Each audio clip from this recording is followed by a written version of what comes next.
It's 18 minutes gone past 1, and we're transmitting from the Mass Communication Studio of Koladaisi University, Ibadan, Oyo State, Nigeria. My name is Magret Innocent. A very big thank you to the technical crew made up of Adewale, Adeleke, Sharon Ojo, Covenant Owoola, and Timothy Kolawole, taking us through the transmission for this afternoon. We'll now take the news in brief. To moderate the country's airspace infrastructure, the Nigerian Airspace Management Agency, NAMA, is set to deploy a critical communication equipment. The equipment, rolled and swerve high-frequency transceiver, is equipped with advanced signal processing algorithm that significantly reduce noise levels typically associated with traditional HF systems. To this end, a team of NAMA officials led by NAMA's Managing Director, Mr. Farouk Umar, is currently holding high-level talks with officials of Road and Truss, manufacturers of the communication equipment, and Dio Macro Limited, an indigenous contractor that facilitated the visit to Germany. In a statement by the spokesperson of NAMA, Alhaji Abdullahi Musa, the technology leap is expected to boost the long-range air-to-ground communication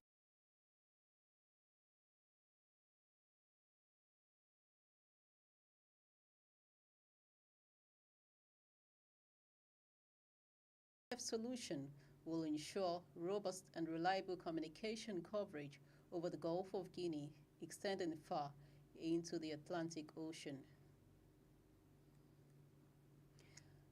A former Assistant Director of the Department of State Services, Dennis Amakre, says the troops deployed to enforce emergency rule in oil-rich River State should be moved to fight bloodthirsty non-state actors in insurgents raiding Borno State in northeastern Nigeria. The ex-secret police director said the alarm sounded by Governor Babagana Zulum that terrorists are gaining ground in Borno State should be taken seriously. Magret backed the declaration of a state of emergency in Borno State, but opposed the suspension of the governor, saying that Zulum is doing a good job. For over a decade, Borno State, one of Nigeria's border states, has suffered attacks at the hands of daredevil fighters identified as members of terrorist sects Boko Haram and the Islamic State West African province.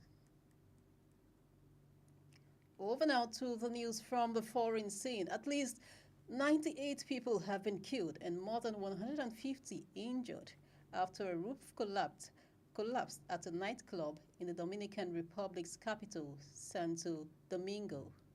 A provincial governor and former Major League Baseball pitcher Octavio Dotel were among the victims. Dotel, 51, died on the way to hospital after being pulled out from the debris. The incident happened in the early hours of today at a concert by popular merengue singer Ruby Perez at the Jet Set nightclub. He was among those killed in the incident. Hundreds of people were inside the venue, and some 400 rescuers are still searching for survivors. And now to the world of sports. Nigeria is poised to make history as the first African nation to host the Commonwealth Games, with Abuja officially expressing interest to bid for the 2030 edition. The Nigeria Olympic Committee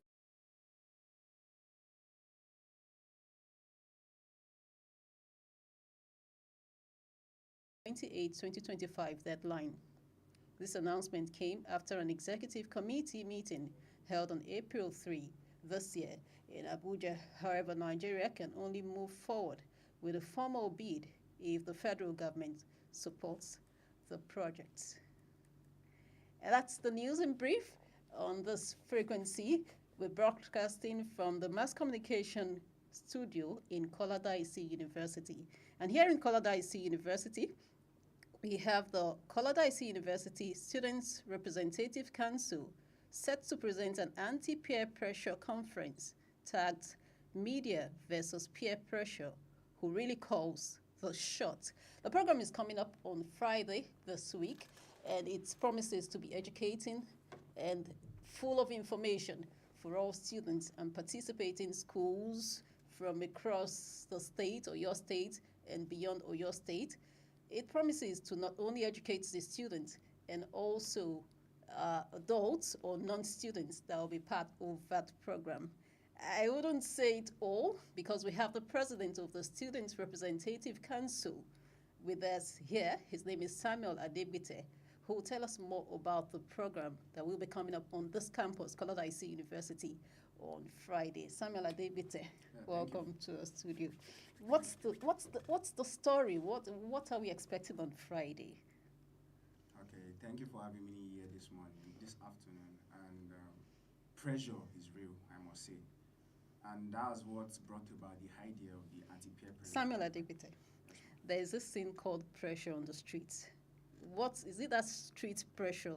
When you say there's pressure, when you go to the streets and you hear there's pressure, or what kind of pressure are we talking about here? The pressure cuts across every aspect. It's not only limited to the streets, because as students here in campus, we actually go through pressure, whether from our friends, academic stress. That's one of the pressures. Okay. Because the pressure is getting worse, as people would say.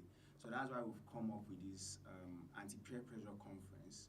It's actually an advocacy for people that are dealing with pressure. And the theme for this year is media pressure versus peer pressure. Which one has stronger influence on youth decision making? Okay. When we say media, what are people were expecting? Are we expecting? Is it just students that will be?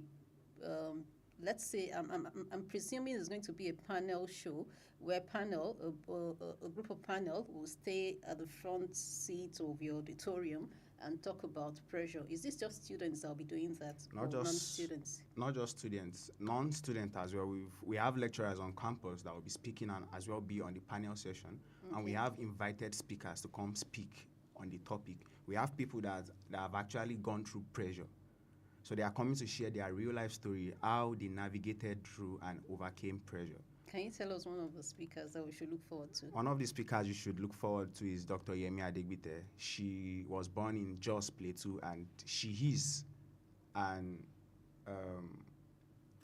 she is a survivor of pressure from her grandmother, because she always emphasizes on her grandmother. She always says, "Yeah, baba, momo baba mi, tí mi ò bá ta ọjà tán, ó máa jókòó lé mi, mi ò ní Put jẹun lálẹ́." pressure on me. So like, our grandmother is always dealing with her after every sales. If she doesn't make enough sale, she deals with her by not giving her food at night. So she will be one of the she is one of the speakers we should expect. Also, the present senior special assistant to the governor of Oyo State on project delivery. He was the ex-student union governor in Lautech. So during his campaign and the process of being elected, he faced a lot of pressures from the opposition party, and he happened to campaign for the running governor, Governor Seyi Makinde, when he was campaigning to become the governor of Oyo State. And it is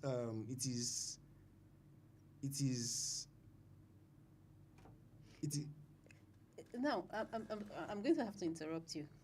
You're talking about all those people that are coming. Are they going to share their experience? Is it more like, a lot of talk shows take place and people just come, share their life experiences, and they just talk and talk and talk and talk and talk. Pressure from my grandma, okay, but well, maybe I shouldn't just jump the gong and just wait and see what we have to expect tomorrow, on Friday rather, and see what we have to expect on the Friday. And I want to believe, with the profile of people you're saying, Dr. Adegbite, a former politician, you said, I want to believe it's really going to be something, because even to be a politician, there's a lot of pressure. I'm speaking with a politician, so I should know what that entails. The students, is it just Koladaisi University students that we're expecting tomorrow? No, not just Koladaisi universities. We've invited universities from University of Ibadan, Lee City University, Ajayi Crowther University, Oyo, Atiba University, Oyo, Precious Cornerstone University, and Dominion. In fact, almost all the universities in Oyo State. Yes, and I tell you something about Koladaisi University campus. It's really going to accommodate all these people. What's the venue again? The Agbeke Sherifat Hall. Sherifat Agbeke Hall is the venue. Can I go a little to, let's call it, backstage, and begin to wonder how did your students, our SRC, how did they come about this idea? Is it that you guys sat down and thought, okay, this is what is really the major thing? Probably back in those days in school, maybe we wouldn't think of peer pressure as a topic or title. We'll probably be thinking of the job market. How do we become job seekers? How do we become successful job seekers who will get jobs at the end of the day? Was there something that really informed, or was it just one individual that decided that, okay, amongst you guys, that said, okay, this is a title we want to pick? Or was it a joint decision amongst your SLC members? Yes, ma'am. This is a joint decision from the SLC members, that's the Student Representative Council. As Student Representative Councils of Koladaisi University, we are involved in activities ongoing on campus. And this idea came up from the irate of misconduct among the students. Among students in Nigeria, not Koladaisi. Yes, among students in Nigeria, yes. Among students in Nigeria. We hear cases of students indulging in examination malpractice, drugs, alcohol, and all of that. So we thought of an event that can actually enlighten them. And that's why we're not limiting it to Koladaisi University alone, because it's not Koladaisi University student alone. It's cut across every other campus. Every other campuses. It basically concerns youth and students generally. So that's why we came up with this program, to tackle it, let them know how they can actually overcome it. Because pressure is actually very it's a stronghold. It is not easy to overcome pressure, especially when it is around you. That's where we coined it from peer, the company you keep, and also exposure to the internet, the media. The media is another form of pressure. And these are things you see every day. Yes, you can't ma'am. just avoid it. You Yes, have to ma'am. see that every day.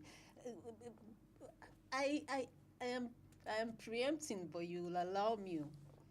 Isn't Are we going to have side attractions? What are we expecting? Is it just going to be panel, talk all the way? Is it item 7? For sure, in a way to make it fun, because it's not just every educative program